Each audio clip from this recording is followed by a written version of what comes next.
नमस्कार दोस्तों, आप सभी का बीके स्टडी एट टी में स्वागत है। आज की इस वीडियो में हम लोग क्लास 7 हिस्ट्री अध्याय 6 यानी अध्याय 6 जिसका नाम है नगर व्यापारी और शिल्पी जन, इसके बारे में हम लोग जानेंगे। इस अध्याय स्टार्ट करने से पहले आप सभी से आग्रह है कि चैनल पर अगर पहली बार आए हैं तो चैनल को सब्सक्राइब करें, वीडियो को लाइक करें और वीडियो को अपने दोस्तों के साथ साझा भी करें। तो चलिए दोस्तों, क्लास 7 अध्याय 6 जिसका नाम है नगर व्यापारी और शिल्पी जन, इसको स्टार्ट करते हैं बिना समय गवाते हुए। चलिए, एक मध्ययुगीन नगर की यात्रा पर आया कोई यात्री उस नगर के बारे में कैसी आकांक्षाएं रखता होगा, इस बात पर निर्भर करता है कि वह नगर किस प्रकार का था। क्या वह एक मंदिर नगर था या एक प्रशासनिक केंद्र, एक वाणिज्यिक शहर, एक पतन नगर अथवा किसी अन्य प्रकार का शहर था। वस्तुतः कई नगर तो एक साथ अनेक प्रकार के थे। वे प्रशासनिक नगर था, मंदिर नगर होने के साथ साथ वाणिज्यिक कार्यकलापों और शिल्प उत्पादन के केंद्र थे। आगे देखते हैं। मानचित्र 1। मध्य और दक्षिण भारत में व्यापार और शिल्पकारी उत्पादन के कुछ प्रमुख स्थल हैं। तो चलिए इस स्थल को भी एक बार देख लेते हैं, कौन कौन सा स्थल हैं जो कि व्यापार और शिल्पकारी के उत्पादन के प्रमुख केंद्र के रूप में जाने जाते थे। तो आगे देखते हैं। वृंदावन, अजमेर, पुष्कर, काबुल, मुर्शिदाबाद, कलकत्ता, अहमदाबाद, बरार, सूरत, हम्पी, मछलीपट्टनम, कांचीपुरम, तिरुपति, सोमनाथ, बीजापुरा, गोलकुंडा, बीदर, मद्रास, तिरुवन्नामलाई, महाबलीपुरम, उरेयूर, तंजावुर, मदुरै इत्यादि। आगे देखते हैं। टॉपिक स्टार्ट हो रहा है, प्रशासनिक केंद्र के बारे में हम लोग जानेंगे। अध्याय 2 में आपने चोल वंश के बारे में पढ़ा। आइए हम अपनी कल्पना के घोड़े पर सवार होकर चोल राजाओं की राजधानी तंजावुर, जैसा कि वह 1000 वर्ष पहले था, की यात्रा पर चले। वर्ष में 12 महीने बहने वाली कावेरी नदी इस सुंदर नगर के पास बहती हैं। राजा राजराज चोल द्वारा निर्मित राजराजेश्वर मंदिर में की घंटियां बजती हुई सुनाई देती हैं।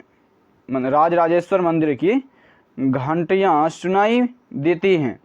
लोग नगर के वास्तुकार कुंजर मल्लम राजराज पेरुथच्चन की वास्तुकला की प्रशंसा करते हुए नहीं थकते हैं। हमें वास्तुकार का नाम इसलिए पता है क्योंकि उसने गर्व से अपने नाम को मंदिर की दीवार पर उत्कीर्ण किया। मंदिर के भीतर एक विशाल शिवलिंग स्थापित है। इस मंदिर के अलावा नगर में अनेक राजमहल हैं जिनमें कई मंडप बने हुए हैं। राजा लोग इन मंडप में अपना दरबार लगाते हैं। यहीं से वे अपने अधीनस्थों के लिए आदेश जारी करते हैं। नगर में सैन्य शिविर भी बने हैं। नगर उन बाजारों की हलचल से भरा हुआ है जहां अनाज, मसाले, कपड़ों, आभूषणों की बिक्री हो रही है। नगर के लिए जल की आपूर्ति कुआं और तालाबों से होती है। तंजावुर और उसके निकटवर्ती नगर उरेयूर के शालीय बुनकर मंदिर के उत्सव के लिए झंडियां बनाने का कपड़ा, राजा और अभिजात वर्ग के लिए बढ़िया सूती वस्त्र और जनसाधारण के लिए मोटा सूती वस्त्र तैयार कर रहे हैं। यहाँ से कुछ दूरी पर स्वामी लाई में स्थापित अथवा मूर्तिकार उत्तम कांस्य मूर्तियाँ तथा लंबे सुंदर घंटा धातु के दीप बना रहे हैं। चलिए दोस्तों, नेक्स्ट टॉपिक स्टार्ट हो रहा है। मंदिर नगर और तीर्थ केंद्र के बारे में हम लोग जानने का प्रयास करते हैं। तंजावुर एक मंदिर नगर का भी उदाहरण हैं। मंदिर नगरीकरण का एक अत्यंत महत्वपूर्ण प्रतिरूप प्रस्तुत करते हैं। नगरीकरण नगरों के विकास की प्रक्रिया है। मंदिर अक्सर समाज और अर्थव्यवस्था दोनों के लिए ही अत्यंत महत्वपूर्ण होते थे। शासक विभिन्न देवी देवताओं के प्रति अपना भक्ति भाव दर्शाने के लिए मंदिर बनाते थे। वे मंदिरों को भूमि एवं धन अनुदान में देते थे, जिनकी आय से धार्मिक अनुष्ठान विधि विधान से संपन्न किए जाते थे। तीर्थ यात्रियों तथा पुरोहित पंडितों को भोजन कराया जाता था और पर्वोत्सव मनाए जाते थे। मंदिर के दर्शनार्थी भी दान दक्षिणा दिया करते थे। आगे देखते हैं। मंदिर के कार्यकर्ता धर्ता मंदिर के धन को व्यापार एवं साहूकारी में लगाते थे। समय के साथ बड़ी बड़ी संख्या में पुरोहित, पुजारी, कामगार, शिल्पी, व्यापारी आदि मंदिर तथा उसके दर्शनार्थियों एवं तीर्थयात्रियों की आवश्यकताओं को पूरा करने के लिए मंदिर के आसपास बसते गए। इस प्रकार मंदिर नगरों का विकास हुआ। इसी रीति से मंदिरों के चारों ओर अनेक नगरों का आविर्भाव हुआ, जैसे मध्य प्रदेश में भीलसा या विदिशा और गुजरात में सोमनाथ। कुछ अन्य महत्वपूर्ण मंदिर नगर तमिलनाडु में कांचीपुरम तथा मदुरै और आंध्र प्रदेश में तिरुपति हैं। तीर्थ स्थल भी धीरे धीरे नगरों के रूप में विकसित हो गए। वृंदावन जो कि उत्तर प्रदेश है, तिरुवन्नामलाई जो कि तमिलनाडु में है। ऐसे नगरों के दो उदाहरण हैं। अजमेर जो कि राजस्थान में है, 12वीं शताब्दी में चौहान राजाओं की राजधानी था और आगे चलकर मुगलों के शासन में वह सूबा मुख्यालय बन गया। यह नगर धार्मिक सह अस्तित्व का एक उत्कृष्ट उदाहरण प्रस्तुत करता है। सुप्रसिद्ध सूफी संत ख्वाजा मुइनुद्दीन चिश्ती, जो कि जिसके बारे में अध्याय 8 में हम देखेंगे, यहाँ 12वीं शताब्दी में बस गए थे और उनके दर्शनार्थी एवं श्रद्धालु सभी पंथों मतों के हुआ करते थे। अजमेर के पास ही पुष्कर सरोवर है, जहाँ प्राचीन काल से ही तीर्थयात्री आते रहे हैं। दोस्तों, नेक्स्ट टॉपिक स्टार्ट करने से पहले इस बॉक्स वाले पॉइंट को हम लोग देख लेते हैं। कांसा घंटा धातु और लुप्त मोम तकनीक। यही चित्र जो कि अपने क्लास 7 के हिस्ट्री बुक के फ्रंट पे हैं। चलिए पढ़ते हैं। कांसा एक मिश्र धातु होती है जो तांबे और रांगे टीन के मेल से बनती हैं। घंटा धातु से रांगे टीन का अनुपात किसी भी अन्य किस्म के कांसे से अधिक होता है। यह घंटे जैसी ध्वनि उत्पन्न करती हैं। चोलकालीन कांस्य मूर्तियाँ, जिसके अध्याय 2 में देखे हैं, लुप्त मोम तकनीक से बनाई जाती थी। इस प्रविधि के अंतर्गत सर्वप्रथम मोम की एक प्रतिमा बनाई जाती थी। इसे चिकनी मिट्टी से पूरी तरह लीप कर सूखने के लिए छोड़ दिया जाता था।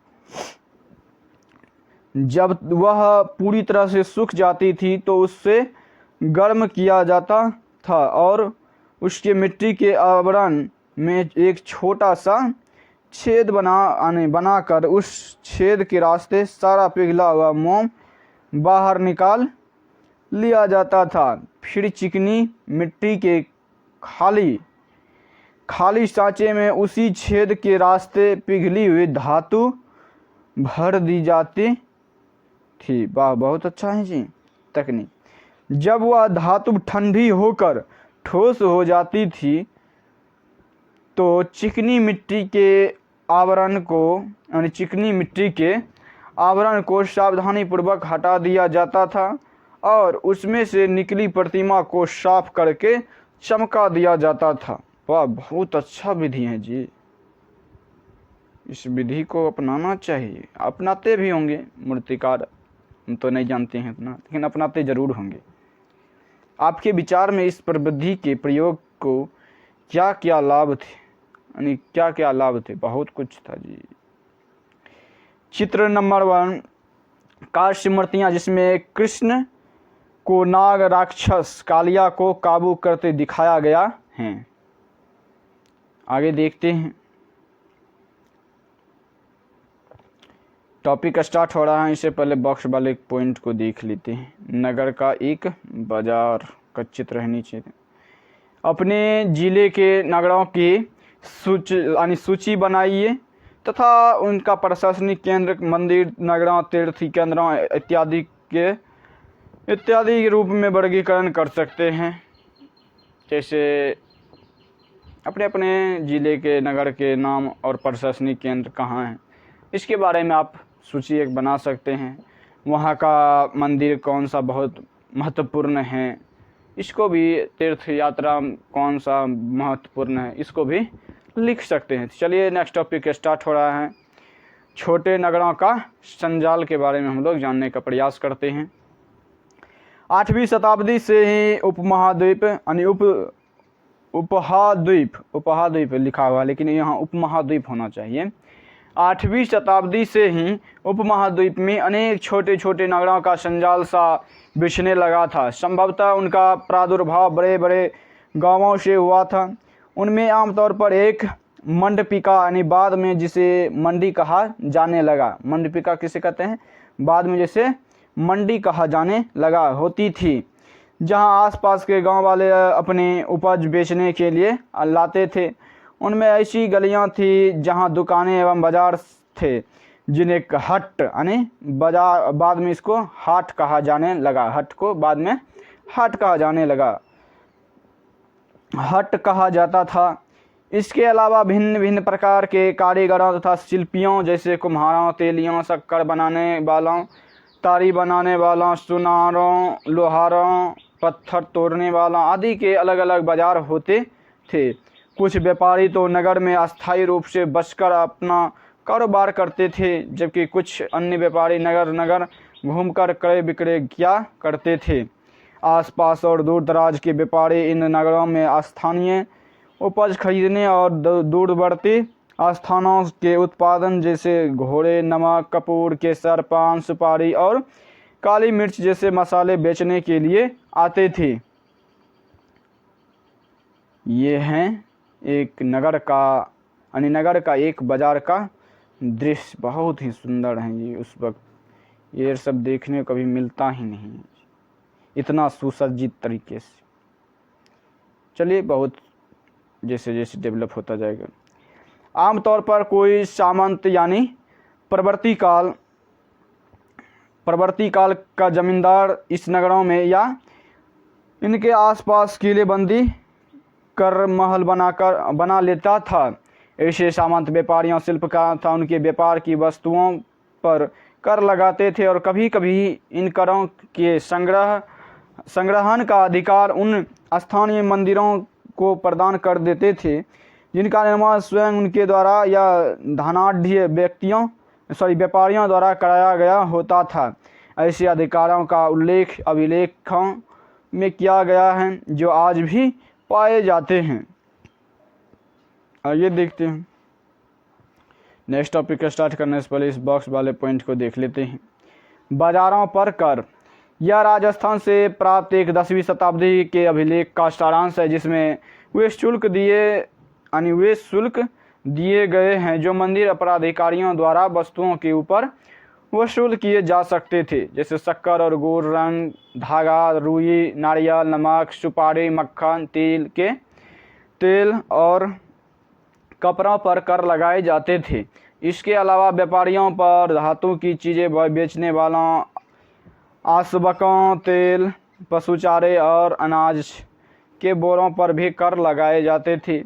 इनमें से कुछ कर तो वस्तु रूप में और कुछ अन्य नकद रूप में वसूले जाते थे। आज व्यापार पर लगने वाला करों के बारे में कुछ और जानकारी प्राप्त करने, कौन इकट्ठा करता है, वे किस प्रकार वसूल किए जाते हैं और उनका प्रयोग किस काम के लिए होता है। तो इसको संक्षिप्त में बता दें कि आज बाज़ार पर कर लगने वालों के बारे में तो जानकारी प्राप्त कर इन्हें इकट्ठा कौन करता है। तो इकट्ठा इनकम डिपार्टमेंट का लोग करते हैं। इनकम डिपार्टमेंट के जो अधिकारी होते हैं वो वसूलते हैं। वे किस प्रकार वसूल किए जाते हैं, तो आजकल डिजिटलाइजेशन हो गया है तो ज़्यादातर तो अपना पे कर देता है जितना उसका टैक्स बनता है, और उनका प्रयोग किस काम के लिए होता है। तो जब टैक्स कलेक्शन हो जाता है तो उसको आम जनता की सुख सुविधाओं के लिए सब्सिडी देना, लाभ देना, कोई रोज़गार इंसेंटिव चला देना, यही सब होता है। चित्र 3 में देखते हैं, लकड़ी पर नक्काशी करता हुआ एक कारीगर। बहुत ही अच्छा है चित्र, लकड़ी पर नक्काशी कर रहा है। चलिए दोस्तों, नेक्स्ट टॉपिक स्टार्ट हो रहा है। बड़े और छोटे व्यापारी के बारे में हम लोग जानने का प्रयास करते हैं। व्यापारी कई प्रकार के हुआ करते थे, उनमें बाजारे बंजारे लोग, देखिए अध्याय 7 में इसके बारे में हम पढ़ेंगे। 7 के बारे में 7 में भी शामिल थे। कई व्यापारी, विशेष रूप से घोड़ों के व्यापारी, अपने संघ बनाते थे जिनका एक मुखिया होता था, और वह मुखिया उनकी ओर से घोड़े खरीदने के इच्छुक योद्धा से बातचीत करता था। चूँकि व्यापारियों को अनेक राज्यों तथा जंगलों से होकर गुजरना पड़ता था, इसलिए वे आमतौर पर काफिले बनाकर एक साथ यात्रा करते थे और अपने हितों की रक्षा के लिए व्यापार संघ गिल्ड बनाते थे। दक्षिण भारत में 8वीं शताब्दी और परवर्ती काल में अनेक ऐसे संघ थे। उनमें से सबसे प्रसिद्ध मणिग्रामम और नानादेशी थे। ये व्यापार संघ प्रायद्वीप के भीतर और दक्षिण पूर्व एशिया तथा चीन के साथ भी दूर दूर तक व्यापार करते थे। इनके अलावा चट्टियार और मारवाड़ी, ओसवाल जैसे समुदाय भी थे, जो आगे चलकर देश के प्रधान व्यापारी समूह बन गए। गुजराती व्यापारियों में हिंदू बनिया और मुस्लिम बोहरा दोनों समुदाय शामिल थे। वे दूर दूर तक लाल सागर के बंदरगाहों व फारस की खाड़ी, पूर्वी अफ्रीका, दक्षिण पूर्वी एशिया तथा चीन से व्यापार करते थे। वे इन पतनों में कपड़े और मसाले बेचते थे और बदले में अफ्रीका से सोना और हाथी दांत एवं दक्षिण पूर्व एशिया और चीन से मसाले, टीन, मिट्टी के नीले बर्तन और चांदी लाते थे। पश्चिमी घाट के नगरों में अरबी, फारसी, चीनी, यहूदी, सीरियाई, ईसाई बस गए थे। लाल सागर के बंदरगाहों में बेचे जाने वाले भारतीय उन्हें आगे यूरोपीय बाज़ारों में पहुंचाते थे। उनसे व्यापार में बहुत लाभ होता था। उष्णकटिबंधीय जलवायु में उगाए जाने वाले मसाले,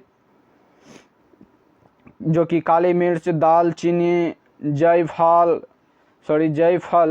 सौंठ आदि यूरोपीय व्यंजनों के महत्वपूर्ण अंग बन गए थे, और भारतीय सूती कपड़ा बहुत लुभावना होता था। ये चीज़ ही यूरोपीय व्यापारियों को भारत तक खींच लाई। समय के साथ साथ व्यापार और नगरों का रूप किस प्रकार बदला, इसके बारे में हम शीघ्र आगे पढ़ेंगे।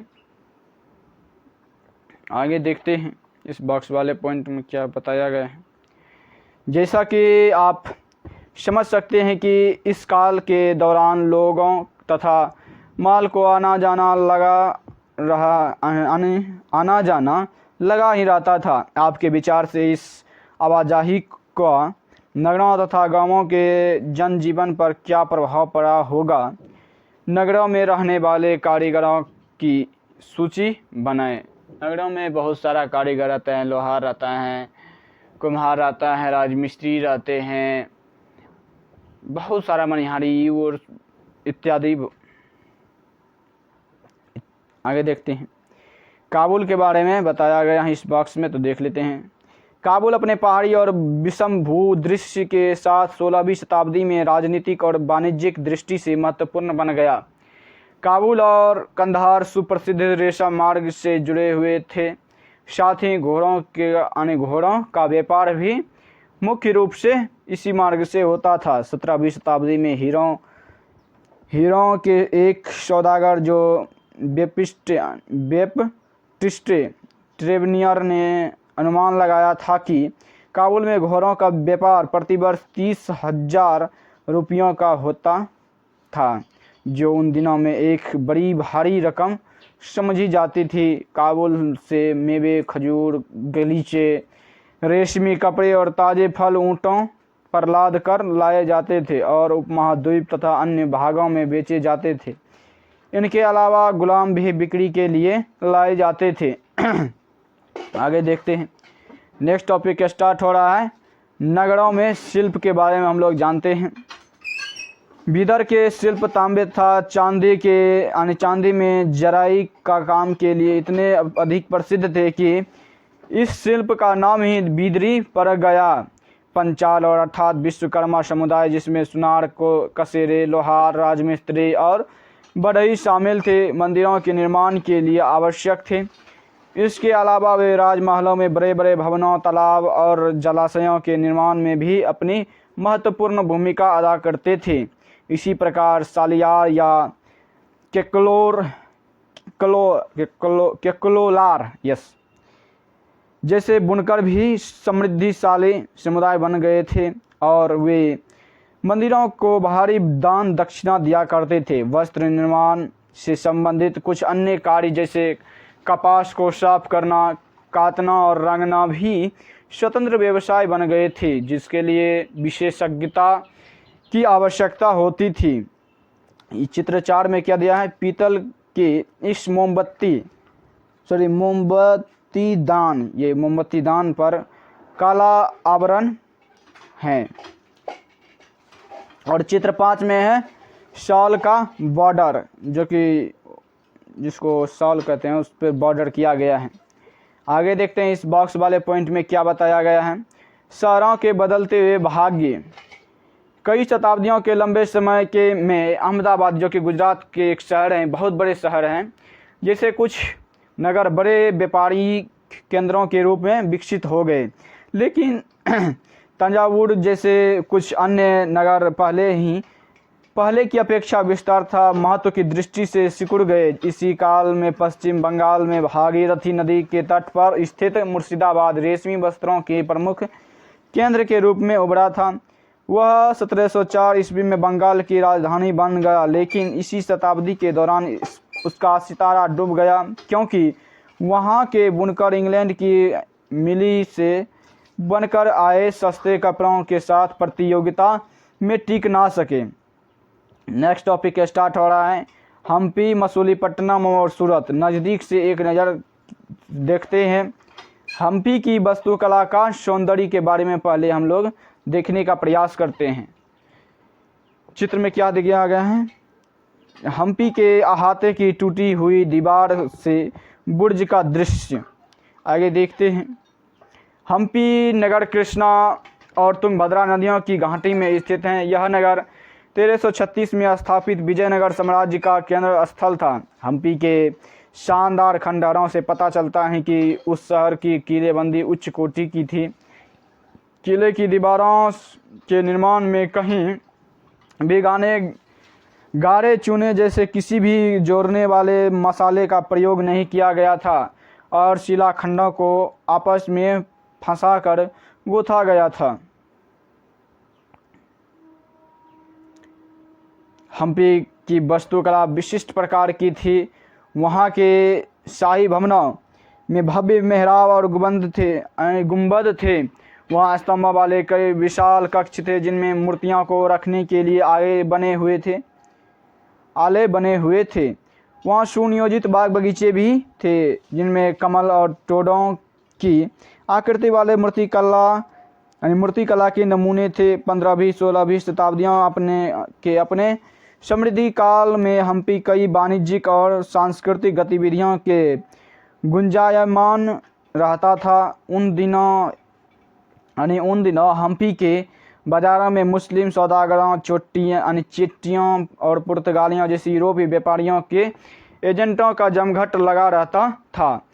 मंदिर सांस्कृतिक गतिविधियों के केंद्र होते थे और देवदासियां विरूपाक्ष यानी शिव मंदिर में शिव जिसे माने विरूपाक्ष यानी देवदासियाँ, विरूपाक्ष यानी शिव के जो कि मंदिर हैं के अनेक स्तंभ वाले विशाल कक्षों में देव प्रतिमा राजा तथा प्रजाजनों के समक्ष नृत्य किया करती थी। महानवमी पर्व जो आज दक्षिण में नवरात्रि पर्व कहलाता है, उन दिनों हम्पी में एक अत्यंत महत्वपूर्ण पर्व माना जाता था। पुरातत्वविद ने उस महान नवमी मंच को खोज निकाला है जहां राजा अपने अंतिम अतिथियों का स्वागत सत्कार करता था और अधीनस्थ व्यक्तियों को नजराने उपहार लिया करता था। वहीं विराजमान होकर राजा नृत्य एवं संगीत तथा मल्लयुद्ध के कार्यक्रम भी देखा करते थे। 1565 में दक्कनी सुल्ताना गोलकुंडा, बीजापुर, अहमदनगर, बरार और बीदर के शासकों के हाथों विजयनगर की पराजय के बाद हम्पी का विनाश हो गया। दोस्तों, नेक्स्ट टॉपिक स्टार्ट करने से पहले बॉक्स वाले पॉइंट को हम लोग पहले देख लेते हैं। एक किलाबंद इधर तो पढ़ लिए हैं। एक किलाबंद पर नगर के बारे में पहले देखते हैं, इस बॉक्स में क्या दिया हुआ है इसके बारे में। एक पुर्तगाली यात्री डोमिंगो पेज ने 16वीं शताब्दी में हम्पी नगर का वर्णन इस प्रकार किया है। गोवा से आने वाले लोग जिस प्रवेश द्वार से गुजरते हैं, उस द्वार के भीतर राजा ने एक अत्यंत सुदृढ़ प्राचीरबद्ध नगर बसा रखा है, जो दीवारों और बुर्जों से सुरक्षित हैं। ये दीवारें अन्य नगरों की दीवार जैसी नहीं है, बल्कि बहुत मजबूत राजगिरी का ऐसा नमूना है जो अन्य भागों में बहुत कम देखने को मिलेगा। उसके भीतर उसी रीति से बनाए गए भवनों की अत्यंत सुंदर कतारें हैं, जिनकी छतें सपाट चपटी हैं। आपके विचार से यही नगर किलेबंद क्यों था? तब जवाब इसका दे सकते हैं। चलिए नेक्स्ट बॉक्स वाले पॉइंट्स को देखते हैं। इसके अपने शासनकाल में विजयनगर के शासकों ने जलाशयों एवं नहरों के निर्माण में काफ़ी रुचि ली। मालदेवी नदी के ऊपर 1.37 किलोमीटर लंबे मिट्टी के बांध वाले अनंतराज सागर जलाशय का निर्माण हुआ। कृष्णदेवराय ने 2 पहाड़ियों के बीच एक विशाल प्रस्तर बांध का निर्माण विजयनगर के निकट एक विशाल झील के निर्माण के लिए किया, जहां से जल सेतु और नहरों द्वारा बगीचों और खेतों तक सिंचाई के लिए पहुंचाया जाता था। चित्र 7 में है हम्पी के विट्ठल मंदिर का पत्थर का बना रथ। चलिए आगे देखते हैं। वाणिज्यिक केंद्र के बारे में देख लेते हैं। इस बॉक्स वाले पॉइंट को भी इसी साथ पढ़ लेते हैं। एक ऐसा स्थान है जहां विभिन्न उत्पाद केंद्रों से आने वाला माल खरीदा और बेचा जाता था। वाणिज्यिक केंद्र के बारे में। और हुंडी के बारे में तनिक पढ़ लेते हैं। हुंडी आखिर क्या होता है? एक ऐसा दस्तावेज जिसमें एक व्यक्ति द्वारा जमा कराई गई रकम दर्ज रहती है। हुंडी को कहीं अन्यत्र प्रस्तुत करके जमा की गई राशि प्राप्त की जा सकती है। आगे देखते हैं। नेक्स्ट टॉपिक स्टार्ट हो रहा है सूरत पश्चिम का प्रवेश द्वार के रूप में। तो चलिए इसके बारे में हम लोग जानने का प्रयास करते हैं, आखिर क्या दिया हुआ है इसके बारे में। सूरत मुगल काल में केम्बे यानी आज के खंभात और कुछ समय बाद के अहमदाबाद के साथ साथ गुजरात में पश्चिमी व्यापार का वाणिज्य केंद्र बन गया। सूरत और मुझ की खाड़ी से होकर पश्चिमी एशिया के साथ व्यापार करने के लिए मुख्य द्वार था। सूरत को मक्का का प्रस्थान द्वार भी कहा जाता है, क्योंकि बहुत से हज यात्री जहाज से ही रवाना होते थे। सूरत एक सर्वदेशीय नगर था, जहां सभी जातियों और धर्मों के लोग रहते थे। 17वीं शताब्दी में वहां पुर्तगालियों, डचों और अंग्रेज़ों के कारखाने एवं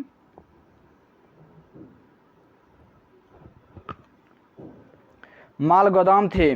अंग्रेज इतिहासकार ओबिंगटन ने 1689 में सूरत बंदरगाह का वर्णन करते हुए लिखा है कि किसी भी एक वक्त पर भिन्न भिन्न देशों के औसतन 100 जहाज इस बंदरगाह पर लंगर डाले खड़े देखे जा सकते थे।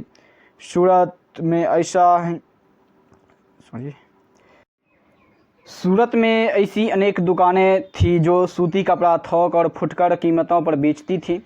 सूरत के वस्त्र अपने सुनहरे गोटा किनारियों यानी जड़ी किनारियों में गोटा किनारियों मतलब क्या होता है, जड़ी करना यानी जड़ी वाला कपड़ा के लिए प्रसिद्ध थे और उनके लिए पश्चिम एशिया, अफ्रीका और यूरोप में बाजार उपलब्ध थे। राज्य ने विश्व के सभी भागों से नगर में आने वाले लोगों की आवश्यकता को पूरा करने के लिए अनेक विश्राम गृह बना रखे थे। वहाँ भव्य भवन और असंख्य मनोरंजन स्थल थे। सूरत में काठियावाड़ी सेठों तथा महाजनों की बड़ी बड़ी शाहूकारी कंपनियां थीं। उल्लेखनीय है कि सूरत से जारी हुए हुंडियों को दूर दूर तक मिस्र में काहिरा, इराक में बसरा और बेल्जियम में एंटवर्प के बाज़ारों में मान्यता प्राप्त थी। किंतु 17वीं शताब्दी के अंतिम वर्षों में सूरत का भी अधःपतन प्रारंभ हो गया। इसके कई कारण थे। मुगल साम्राज्य के पतन के कारण बाजारों तथा उत्पादकता की हानि, पुर्तगालियों द्वारा समुद्री मार्गों पर नियंत्रण और बम्बई जो कि वर्तमान मुंबई जिसे कहते हैं से प्रतिस्पर्धा, जहां 1668 में अंग्रेजी ईस्ट इंडिया कंपनी ने अपना मुख्यालय स्थापित कर लिया था। आज सूरत एक महत्वपूर्ण वाणिज्यिक केंद्र है। चलिए दोस्तों, नेक्स्ट टॉपिक स्टार्ट हो रहा है। नेक्स्ट टॉपिक से पहले बॉक्स वाले पॉइंट को हुंडी के बारे में तो पढ़ लिए हैं। चलिए नेक्स्ट टॉपिक ही स्टार्ट कर देते हैं। जोखिम भरा दौर, मसूलीपट्टनम के लिए चुनौती। देखते हैं क्या चुनौती था मसूलीपट्टनम के लिए। मसूलीपट्टनम या मछलीपट्टनम नगर कृष्णा नदी के डेल्टा पर स्थित है। 17वीं शताब्दी में यह भिन्न भिन्न प्रकार की गतिविधियों का नगर था। हॉलैंड और इंग्लैंड दोनों देशों की ईस्ट इंडिया कंपनियों ने मसूलीपट्टनम पर नियंत्रण प्राप्त करने का प्रयत्न किया, क्योंकि तब तक वह आंध्र तट का सबसे महत्वपूर्ण पतन बन गया था। मसूलीपट्टनम का किला हॉलैंड वासियों ने बनाया था। आगे देखते हैं। गोलकोंडा के कुतुबशाही शासकों ने कपड़ा, मसाला और अन्य चीज़ों की बिक्री पर शाही एकाधिकार लागू किया, जिससे कि वहाँ का व्यापार पूरी तरह ईस्ट इंडिया कंपनी के हाथों में चला गया। विभिन्न व्यापारी समूहों गोलकोंडा के कुलीन वर्गों, फारसी सौदागरों, तेलुगु, कोमटी, चिट्टियार और यूरोपीय व्यापारियों ने नगर को घनी आबादी वाला और समृद्धशाली बना दिया। जब मुगलों ने गोलकोंडा तक अपनी शक्ति बढ़ा ली तो उनके प्रतिनिधि सूबेदार पीर जुमला ने जो कि स्वयं एक सौदागर था, हॉलैंड वासियों और अंग्रेज़ों को आपस में भिड़ाना शुरू कर दिया। 1686 से 87 में मुगल बादशाह औरंगजेब ने गोलकोंडा को मुगल साम्राज्य में मिला लिया। अब यूरोपीय कंपनियों के सामने अन्य विकल्प ढूंढने की समस्या खड़ी हुई। कंपनी की नई नीति के अंतर्गत केवल इतना ही पर्याप्त नहीं था कि पतन भीतरी प्रदेशों के उत्पादन केंद्रों के साथ संबंध बनाए रखे, बल्कि इस बात की भी आवश्यकता महसूस की गई कि कंपनी के नए केंद्र एक साथ राजनीतिक, प्रशासनिक तथा वाणिज्यिक भूमिकाएं भी अदा करें। जब कंपनी के व्यापारी बम्बई वर्तमान मुंबई, कलकत्ता वर्तमान कोलकाता और मद्रास वर्तमान चेन्नई चले गए, तब मसूलीपट्टनम अपने व्यापार और समृद्धि दोनों ही खो बैठा और 18वीं शताब्दी के दौरान उनका अधःपतन हो गया और आज वह एक छोटे से जीर्ण शीर्ण नगर से अधिक कुछ नहीं है। चलिए दोस्तों, नेक्स्ट टॉपिक स्टार्ट करने से पहले इस बॉक्स वाले पॉइंट को देख लेते हैं। इसमें क्या है। गुमास्ता यूरोपीय ट्रेडिंग कंपनी की व्यापारिक गतिविधियों के प्रभारी अधिकारी को गुमास्ता कहा जाता था। इस बॉक्स वाले पॉइंट में एक मछुआरों का एक गरीब नगर देखते हैं क्या है। अंग्रेजी ईस्ट इंडिया कंपनी के एक गुमास्ते विलियम मैथवर्ल्ड ने 1620 ईस्वी में इन शब्दों से मसूलीपट्टनम का वर्णन किया था। यह गोलकुंडा का मुख्य पतन है जहां परम पूज्य ईस्ट इंडिया कंपनी अपना एजेंट रखती हैं। यह एक छोटा नगर है पर घना बसा हुआ, बिना किसी चार दीवारों के और ख़राब तरीके से बना हुआ। ना ही यह अच्छी जगह स्थित है। इसके सभी जल स्रोत खारे पानी के हैं। पहले यह एक गरीब मछुआरा नगर था। आगे चलकर यहाँ जहाज़ों के लिए लंगर डालने की सुविधा हो गई, जिससे व्यापारी लोग यहाँ रहने लगे। और चूँकि हमारे तथा हॉलैंड के निवासी यहाँ इस तट पर आते जाते रहते हैं, यह उनके लिए निवास की व्यवस्था करता है। अंग्रेज़ों और हॉलैंड वासियों ने मसूलीपट्टनम में अपनी बस्तियां बसाने का निर्णय क्यों लिया, तो आप बता सकते थे। इतना पैराग्राफ बता दिए। आगे देखते हैं। नेक्स्ट टॉपिक है नगर और व्यापारी के बारे में, यानी नए नगर जो उभरता हुआ नया नगर है उसके बारे में और व्यापारी के बारे में हम लोग जानने का प्रयास करते हैं। तो चलिए स्टार्ट करते हैं। 16वीं और 17वीं शताब्दी में यूरोप के देश व्यापारिक उद्देश्यों से मसालों और कपड़ों की तलाश में लगे हुए थे, जो यूरोप और पश्चिमी एशिया दोनों जगह लोकप्रिय हो गए थे। अंग्रेज़ों, हॉलैंड वासियों और फ्रांसीसियों ने पूर्व में अपनी वाणिज्यिक गतिविधियों का विस्तार करने के लिए अपनी ईस्ट इंडिया कंपनी बनाई। प्रारंभ में तो मुल्ला अब्दुल गफूर और बिरजी बोरा जैसे कुछ बड़े भारतीय व्यापारियों ने, जिनके पास बड़ी संख्या में जहाज़ थे, उनका मुकाबला किया। किंतु यूरोपीय कंपनियों ने समुद्री व्यापार पर अपना नियंत्रण स्थापित करने के लिए अपनी नौ शक्ति का प्रयोग किया और व्यापारियों को अपने एजेंट के रूप में कार्य करने के लिए मजबूर कर दिया। अतः अंततः अंग्रेज उपमहाद्वीप में सर्वाधिक सफल वाणिज्यिक एवं राजनीतिक शक्ति के रूप में उभरकर स्थापित हो गए। वस्त्रों जैसी वस्तुओं की मांग में तेजी आ जाने से अधिकाधिक लोगों ने कताई, बुनाई, धुलाई, रंगाई आदि का धंधा अपना लिया। इससे इन लिपियों इन शिल्पों का बहुत विस्तार हुआ। भारतीय वस्त्रों के रूप, रंग और डिजाइन अधिकाधिक परिष्कृत होते गए, किंतु इस काल में शिल्पकारों की स्वतंत्रता घटने लगी। शिल्पी जन पेशगी की प्रणाली पर काम करने लगे, जिसका अर्थ यह था कि उन्होंने जिन यूरोपीय एजेंटों से पहले ही पेशगी ले ली थी, उन्हीं के लिए उन्हें कपड़ा बुनना होता था। अब बुनकरों को अपना कपड़ा या बुनाई के नमूने बेचने की स्वतंत्रता नहीं थी। उन्हें तो कंपनी के एजेंटों द्वारा निर्धारित डिजाइन के कपड़े उन्हीं के मांग के अनुसार बनाने पड़ते थे।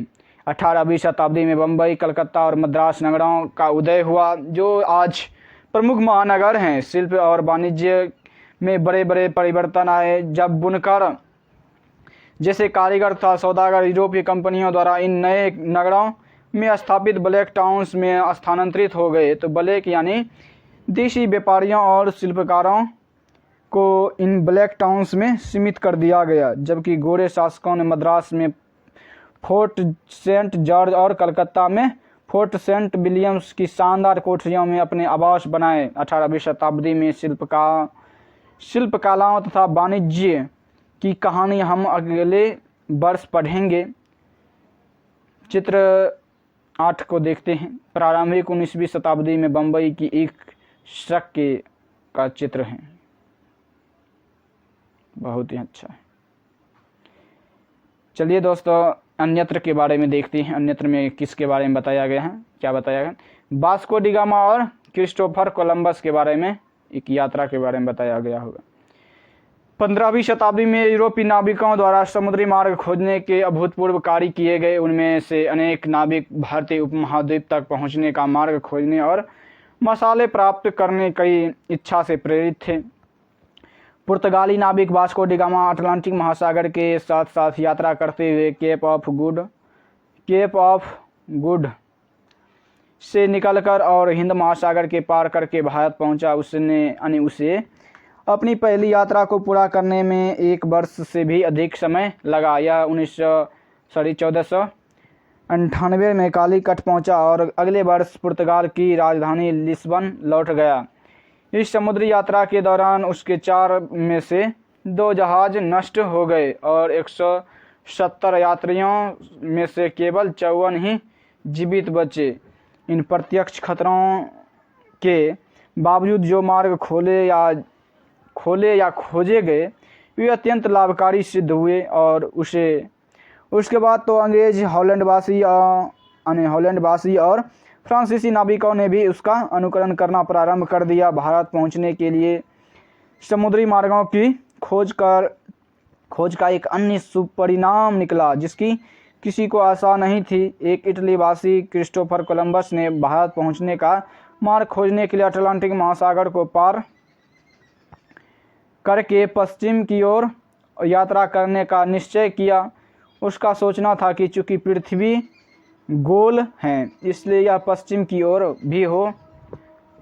की ओर से भी भारत पहुंचा जा सकता है। 1492 में वेस्ट इंडीज के तट पर पहुंचा। वेस्ट इंडीज का नाम इसी भ्रांति के कारण पड़ा। उसके पीछे स्पेन और पुर्तगाल के नाविक और विजेता भी वहां आते रहे। उन्होंने मध्य और दक्षिणी अमेरिका के बड़े बड़े भागों को अपने कब्जे में कर लिया और अक्सर उन प्रदेशों की पहले वाली बस्तियों को नष्ट कर दिया। कल्पना करें, तो चलिए कल्पना करें वाला को भी एक बार देख लेते हैं। आप 17वीं शताब्दी में सूरत से पश्चिमी एशिया की यात्रा करने की योजना बना रहे हैं। इस संबंध में आप कैसी तैयारियां करेंगे? खाने पीने का सामान ले लेंगे। आपदा के कारण जैसे समुद्र में रहेंगे तो आपदा बहुत सारे हो सकते हैं इधर उधर, उसके लिए तैरने के लिए भी सीखने पड़ेगा और उसके लिए बारिश जैसे अगर पड़ रहा है तो बारिश के लिए एक त्रिपाल जैसा ले सकते हैं। चलिए इस चैप्टर का बीज शब्द के बारे में देख लेते हैं। मंदिर नगर, नगरीकरण, विश्वकर्मा वाणिज्य केंद्र और ब्लैक टाउन। दोस्तों यहाँ पर यह अध्याय समाप्त हो गया है। तो आप सभी से आग्रह है कि अगर आप चैनल पर पहली बार आए हैं तो चैनल को सब्सक्राइब करें, वीडियो को लाइक करें और वीडियो को अपने दोस्तों के साथ साझा करें। एक बात आपके साथ एक बात साझा करने का प्रयास कर रहा हूं, जो कि बात यह है कि अगर कोई नए व्यूअर आए हैं जो कि शुरू से नहीं जुड़ सके थे तो उनके लिए प्लेलिस्ट की सुविधा कर दिए हैं, या फिर जो पूरा लेक्चर नहीं देख पाए हैं उनके लिए प्लेलिस्ट की व्यवस्था कर दिए हैं। आप वहाँ प्लेलिस्ट से chapter wise class class 6 class 7 का भी अपलोड कर दिए हैं, तो आप वहाँ से अपना वीडियो एक बगल से देख सकते हैं। तो चलिए यहीं पर वीडियो को समाप्त करते हैं, मिलते हैं नेक्स्ट वीडियो के साथ। जय हिंद।